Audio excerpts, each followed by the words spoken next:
compañía estatal minera de oro. En principio, el levantamiento de sanciones sobre el petróleo y gas tiene un periodo de 6 meses, pero en general, todas las sanciones están sujetas a pasos concretos por parte de Venezuela antes del 30 de noviembre. La expectativa nuestra es que antes de fin de noviembre se defina de forma más específica la rehabilitación de todos los candidatos y las candidatas, y también que comencemos a ver la liberación de americanos injustamente detenidos, pero también a prisioneros políticos venezolanos, y eso ha comenzado. Entre esos candidatos inhabilitados está la líder opositora y quien se perfila a ganar las primarias, María Corina Machado. Todos deben participar o habrá consecuencias. Nosotros a fines de noviembre lo que vamos a hacer es comenzar a desmantelar el alivio que hemos dado. González reconoce que ya hubo una primera reacción del régimen en la dirección correcta, la liberación de 5 presos políticos en las últimas horas. Pero aquí nosotros vamos a medir la implementación de la ruta electoral paso por paso. La respuesta que hizo las autoridades de Nicolás Maduro anoche en soltar a 5 presos políticos, ellos respondieron.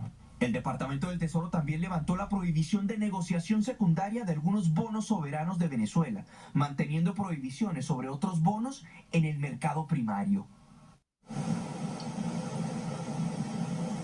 Añade González que aquí no hay solución fácil o mágica, pero que la estrategia de sanciones ha demostrado que no cambia la dinámica, que lo que realmente se necesita es un gran consenso sobre una solución para Venezuela y, más importante, que los venezolanos puedan elegir libremente su destino. Margarita.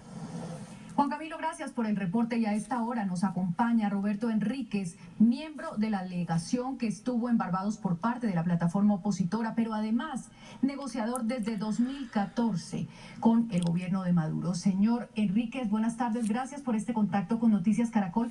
¿Qué garantías obtuvo la oposición y por qué esta vez sí hubo humo blanco? Gracias, Margarita.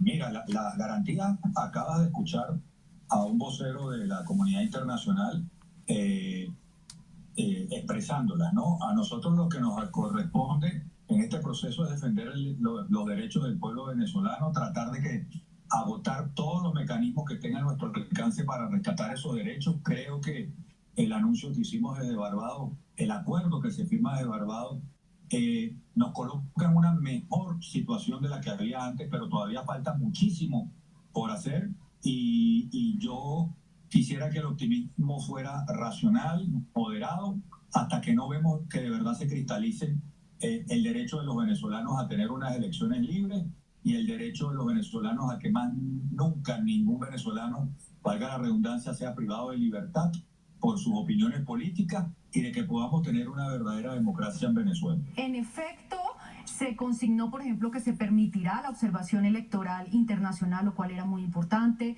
Se consignaron garantías para los procesos internos de la oposición para elegir a su candidato, pero no se dijo nada sobre los inhabilitados, que es un punto importante en el ajedrez político de ustedes. ¿Qué va a pasar con los inhabilitados? Sin duda, sí se dijo. No se dijo lo suficiente, diría yo. Es un tema que queda por resolver, pero se establece un mecanismo para resolverlo.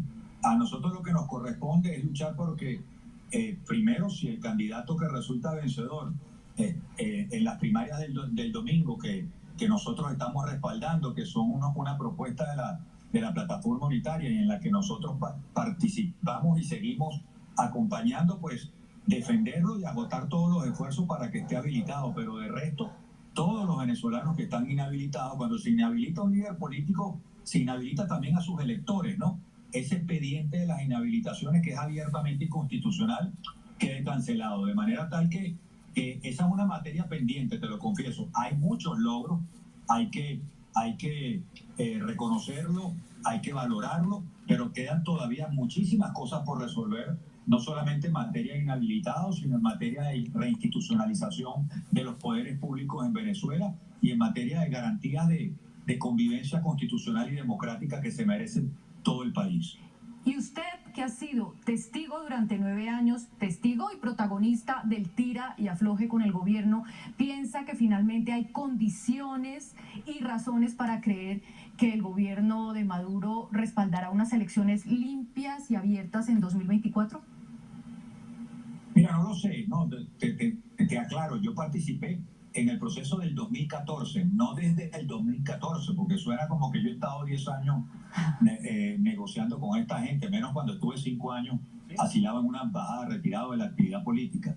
Lo que sí te puedo decir es que mientras más conciencia nacional haya de la necesidad de que se produzca un acuerdo que garantice a los venezolanos su derecho a elegir y que su decisión sea respetada, yo creo que en esa medida podremos avanzar. Mientras más conciencia haya en la comunidad internacional de la necesidad de un acuerdo que produzca resultados reales y que no sea un fraude para el país, más podremos avanzar. ¿Qué de bueno tiene lo que ocurrió en Barbados?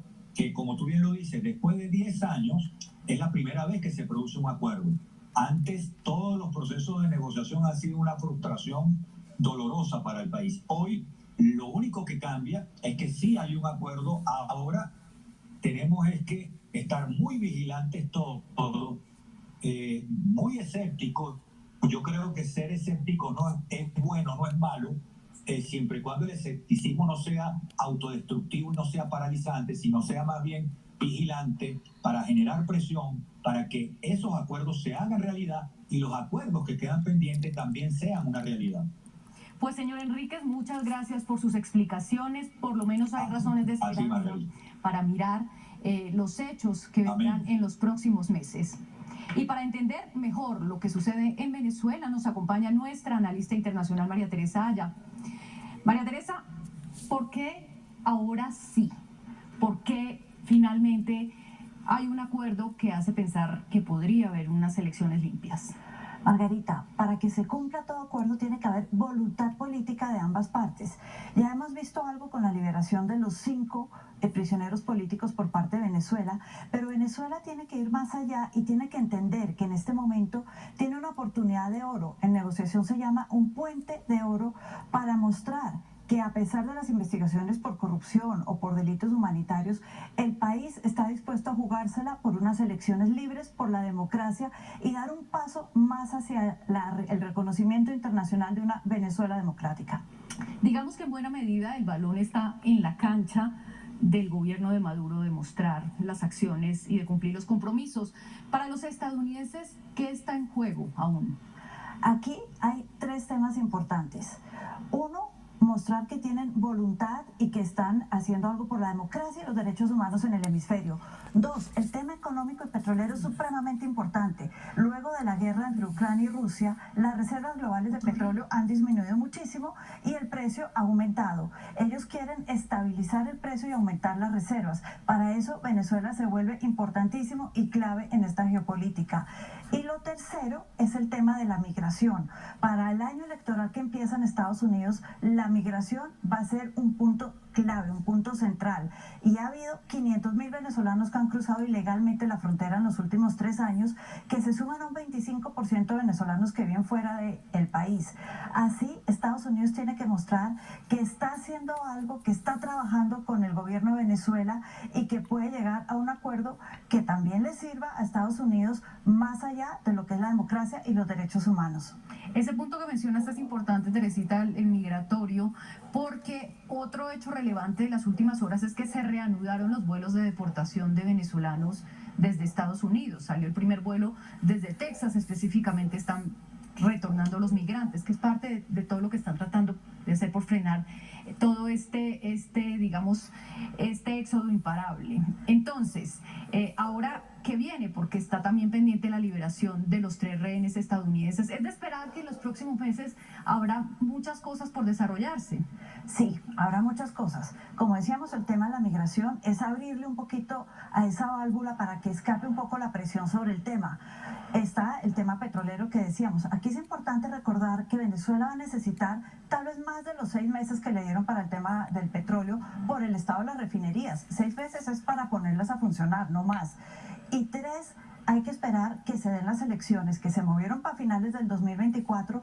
Es decir, hay todo un año para que la oposición se organice, pueda hacer campañas, esperemos en igualdad de condiciones con el gobierno y que los observadores electorales puedan monitorear no solo el día de elecciones, sino toda la campaña.